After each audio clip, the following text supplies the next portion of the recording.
All right, welcome to Ask Bink. I hope you guys are enjoying this week's Web Madness competition. Getting some real good action from the. It's exciting.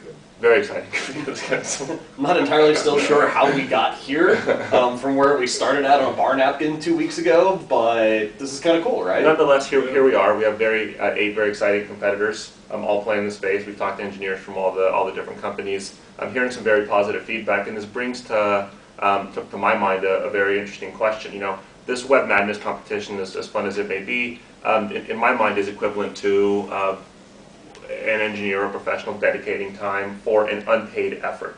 You know, maybe a la an open source project, maybe a la a volunteer project, maybe working on an effort with some of their buddies, maybe coding for fun, picking up a new language.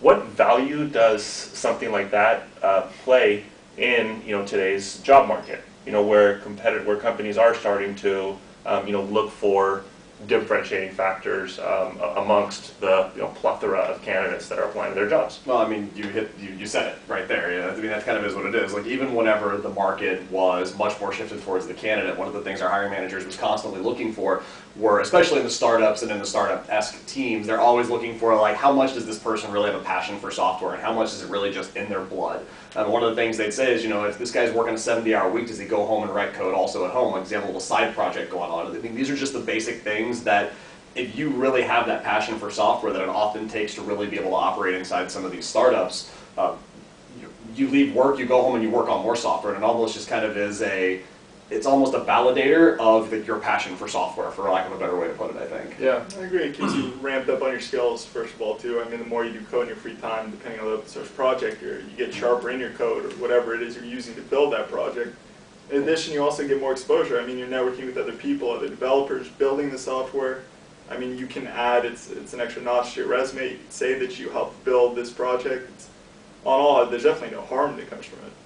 You know, it's one of those things also, I think another valuable point you bring up is that as popular as Java on a Unix stack or, C# on a Microsoft stack is these days, if you can just do that, we've actually got a couple of candidates right now who are having this issue, is they may be experts in Java and Unix, but they offer very little else outside of that. They don't have a lot of the either functional programming language or more like the scripting languages, whatever the case may be. They lack depth, or they lack maybe breadth with their depth is a good way to put it. And this could be a good way to say, hey, look, I've dabbled with Python, I've dabbled with Ruby, maybe I've worked with Erlang. It's a chance to stretch your skills and make yourself that much more niche valuable. Yeah, I agree with you. I mean, it's an interesting time in our market where candidates are looking to transition their skill sets, grow in their skill sets, and maybe their employers are limiting their opportunity to do so. And whereas before in a hotter market, companies would take chance on people that don't necessarily have the specific skills but have the potential. Now they want both. They want the skills and the potential. So how do you actually get